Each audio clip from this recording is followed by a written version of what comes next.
This is Josh White with JW Math Tutoring, and this video is the second part of my series on operations that you can perform on the graphing calculator, specifically a TI-84 Plus model, to help you solve more problems correctly on the math section of the ACT.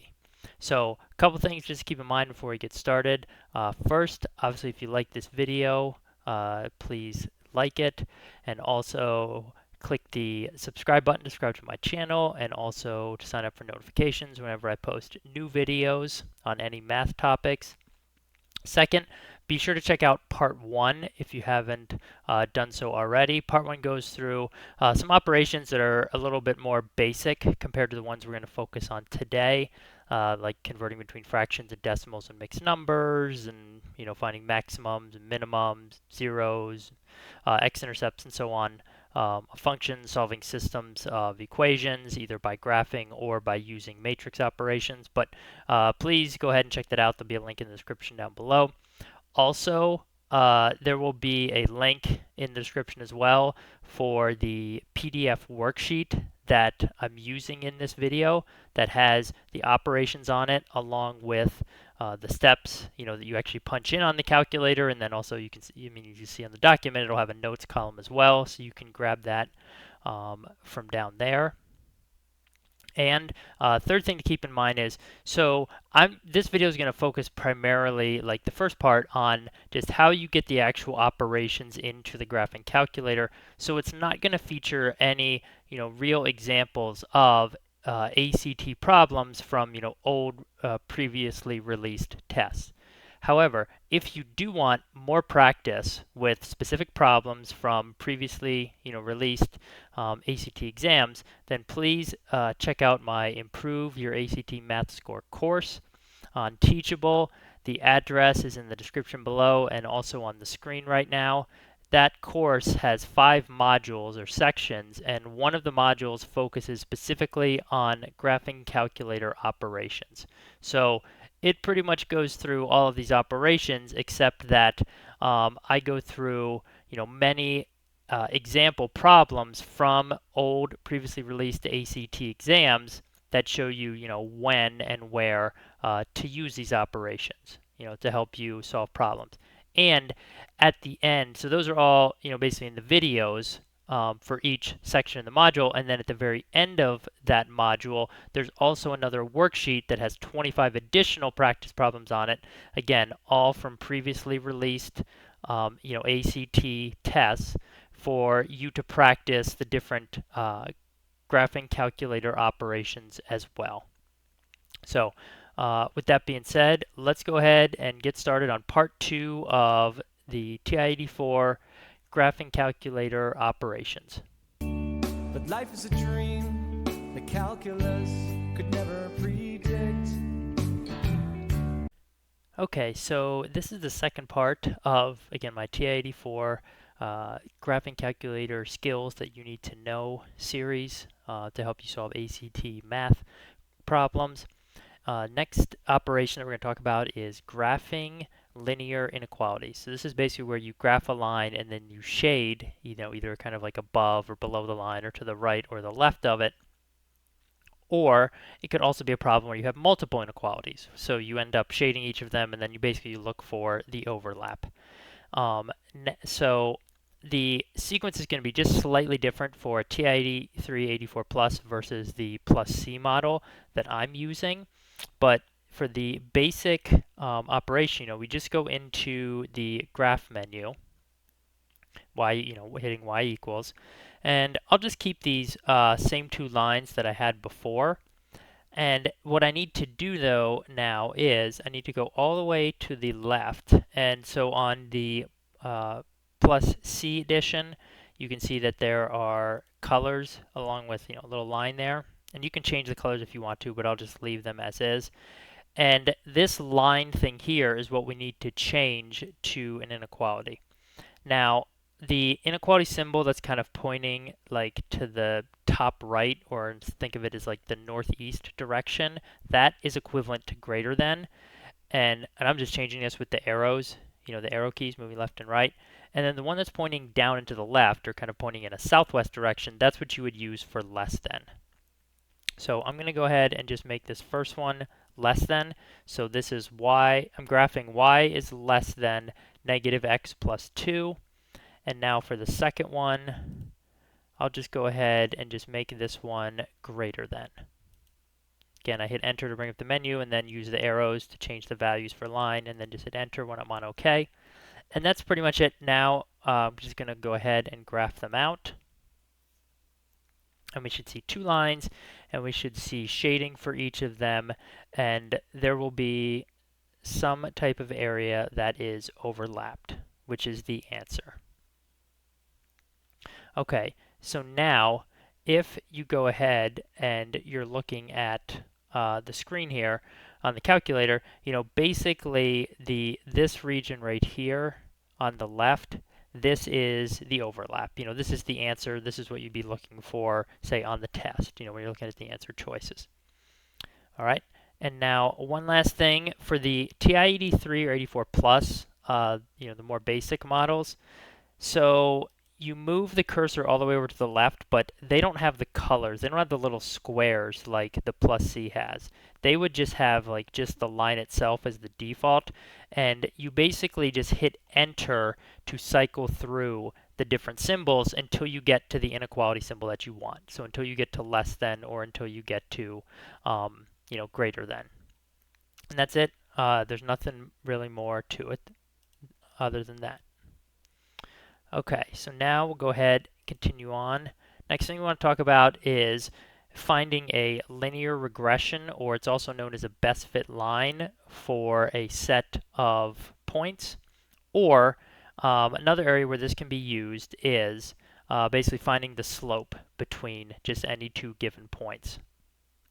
So if you have some type of problem and you are given like x and y values, I mean, they could be different letters, but if you know that it's a linear relationship, then we can just go ahead on the calculator, we can enter in at least two of those points, and it'll give us the equation of the line, meaning it'll give us the slope, it'll give us the y-intercept.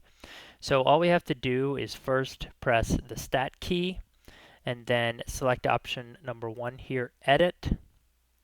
And in L1, I'm going to type my x values. So I'm just going to pick whatever, 1 and let's say 2. So my x values are 1 and 2. And then over in L2, and I'm just using the arrow keys to navigate, I'm going to type in my y values. So let's say this is 7, and this happens to be, I don't know, 13. Okay, now that I have at least 2 points in, I'm going to go ahead and just press stat again to go back to this menu. Now I'll go to calc, and I'm going to choose option 4, linreg ax plus b. There's also another option down at number 8 that you could do, but I like choosing this one because in this one the b corresponds to the y-intercept, which normally has the letter b associated with it in the slope-intercept form, the y equals mx plus b. But either one would technically be fine. You just would have to remember that if you chose option 8, b would technically be the slope, not the y-intercept. So I'll select option 4 here. Now you're back out at the home screen, and you're basically just confirming that, like, for the x's you want L1, for the y's you want L2. Yep, don't need anything for these next two things. So just move it down to calculate and hit enter. All right, so there's our a and there's our b value. So that means for the line that goes through those 2 points, or essentially it's a best fit line, the slope of that line would be positive 6, and the y-intercept of that line would be positive 1, or in other words, y equals 6x plus 1. And that's it. That's all you need to do. Just to enter in at least 2 points, 2x and 2y values, and then it'll give you the equation of the line that goes through them. Again, useful whether you want the full equation or if you just need, say, like the slope or the y-intercept value. All right, now moving to the next page of the worksheet. At the top, we have basically it's essentially, you could think of it as like the log change of base formula, but really it's the ability to evaluate a logarithmic expression with any base. Because On the calculator, just the general log function, has a base of 10, and if you use ln, that obviously has a base of e. But if you have a log to a different base, other than 10 or other than e, if you want to do it by hand, you basically have to use the change of base formula. But we don't have to do that here, so we just go to alpha, and then we press window. And then if you scroll down, there's option 5 where it says log base. Now, notice you have a blank logarithmic expression, and you can enter in the base, and you could enter in here, say I'm going to put in 1/8. You could enter in what you're taking the log of, and then you hit enter, and it gives us our answer. So in other words, 2 to the negative third is equal to 1/8. And that's it. That can help you evaluate a logarithm to a base other than 10 or other than e. Now, the next thing we want to take a look at are some matrix operations. So addition and subtraction and multiplication are the kind of first things that we're going to talk about. Now, if you watched part 1, you saw the example of how to solve a system of equations using matrix operations, and I showed in there how to actually get a blank matrix on the screen. You just go to alpha and then zoom, and it's at the matrix menu. You can select the number of rows and columns. So all you have to do, to add two matrices or to multiply them or do whatever is just go here, select, what you want to fill in, the size of it, and then just fill in the numbers and, do the appropriate operation. So let's say I'm going to start with a 2 by 2 matrix. I'll just fill in some random values here. So I'll go 2, negative 3, and then negative 5, 4 across the second row. And now let's say I want to subtract this. And I want another 2 by 2 matrix, because in order to add and subtract matrices, they have to be the same size. So I'll just leave it as 4 and 0 in the top, and on the bottom, negative 10 and 8. So now that I've got my two matrices keyed in, I can just hit enter, and there's my answer right there if you were subtracting them. Now if I wanted to add them, I would just say copy down the problem and just move over here, change this to a plus. Now move out to the, so now I'm taking the same two matrices but adding them together. Obviously I get a completely different answer. Now let's say I wanted to multiply these. You technically do not need to put the multiplication symbol between them. So for example, let's say I want to multiply these, and I've already got it typed in. So I'm just going to delete this plus sign here. So now they're right next to each other. So that indicates or tells the calculator that they are being multiplied. So when you multiply them, and that's the answer. You don't need to do any work. Calculator does all the work for you. And that's it. Much quicker, much easier than, say, doing it out by hand. So that's how you can add and subtract and multiply two matrices on the graphing calculator. One other thing to show you, let's say that one of the matrices, I'm just going to scroll here. Okay, so let's say I had this exact same problem where I'm adding them, but first I wanted to multiply the first one by a number. It's called a scalar. It's just the number that's out in front of it, and it technically distributes to all the values in it. So I'm going to insert, and I'm going to put a 3 out here. And now, I just got to move the arrow all the way over to the right. So now what this problem is telling me is basically, or what I'm telling the calculator is, I want to multiply the first matrix by 3 and then add that result to the second matrix. So you can do, that's another kind of, say, operation that you can do on the calculator as well. Just hit enter, and now we get our answer. So adding, subtracting, multiplying matrices, also multiplying a single matrix by a scalar or a number in front. Now there's another operation that you can do with matrices. Basically it's finding the determinant of a matrix. Generally on the ACT you're only going to see a determinant of a 2 by 2 matrix, because 3 by 3 and higher is much more complicated. The way that you would calculate the determinant is you hit second and then the X1 button. That gets you to kind of the matrix submenu, and then you go to math, and option 1 there says DET. You select that. Then what you have to do is you have to type in the matrix using the same steps that we used previously. So like alpha zoom, we want a 2 by 2 matrix. Okay, now we have a blank matrix. So I'm going to choose just whatever, 5, -1, 3, and 4. You can close the parentheses if you want, but you don't have to. And now when I hit enter, that is the value of the determinant of that matrix. And you don't have to do, again, any work except typing it into the graphing calculator. Note that matrix operations are not available on the TI 83 Plus unless you want to go through the work of actually like typing the matrices in and storing them in variables and then like basically performing the operations using the variables. So you technically can do it, but it's nowhere near as easy as it is on the 84 Plus and the 84 Plus C. So just be aware of that. Now, the last set of skills or operations I want to go over are related to probability and statistics. So we have permutations, combinations, and also factorials. So permutations, if you want to calculate, NPR, or the number of ways that you can choose, R items from a group of N overall items, you can calculate that just by going to math and then going to probability. And option number 2 there is NPR, and then you can just fill in.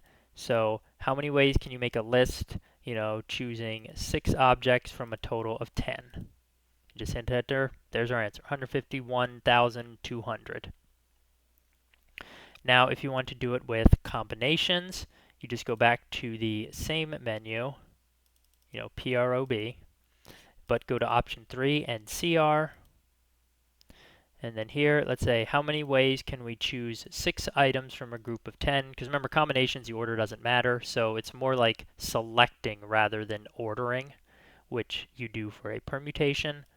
So hit enter. Okay, so there's 210, 6 item groupings you could make. And the last thing to talk about is factorial. So the exclamation point is what stands for factorial, and that basically means that you start with the number that you're doing the factorial of, and then you go down by 1, multiplying each of those values together until you eventually end up at 1. So it's like 4 times 3 times 2 times 1. Or 10 times 9 times 8 times 7 times 6, blah, blah, blah, blah, down to 1. And you can calculate factorials, again, from the same menu. Just go to Math, and then go to Probability, and it's here, option number 4. Now, it automatically selected my last answer, which was 210. So that factorial is going to be some gigantic number, so I'm just going to change it now to 6 instead, and just do 6 factorial, and that comes out to 720. So that's how you could type in a factorial if you wanted to or if you needed to. And just the last thing to be aware of, so on the 84 Plus C and also newer model CE, when the NPR and NCR things came up on the screen, on the home screen, there were basically nice little blank kind of subscripts where you could type in the two numbers, and then you move your cursor over and you hit enter. However, on the 83, and the 84 Plus, like what's going to happen is if you go to the math menu, which first of all it's under PRB as compared to PROB on the Plus C, but if you go to the math menu and then go to PRB on those, and then you select, say, NPR, it sends you back to the home screen, but for the N value, like it automatically selects the answer from the previous line above. So in other words, it's helpful to, if you're going to do a permutation or combination on those model calculators, type the N number first, then go to the math menu, then select the function from the PRB probability submenu, then you'll be back at the home screen, and then you would just type in the R value after it, because the cursor will then automatically be displayed after the P or after the C. Now you can move back in front of it to edit the N value, like right there with the factorial, where I moved back in front of the exclamation point, and I deleted the ANS and just basically replaced it with a 6. So you can always do that, but just be aware it's just slightly different on the older model calculators. So this wraps up the second part of my TA84 graphing calculator skills to know, to help you solve problems on the math section of the ACT. If you have questions, comments, or anything else, please leave a comment down below. Look out for me on social media. Either Reddit, Instagram, Facebook, and of course, if you liked this video or any of my videos, please click the like button, subscribe to the channel, and sign up for notifications as well.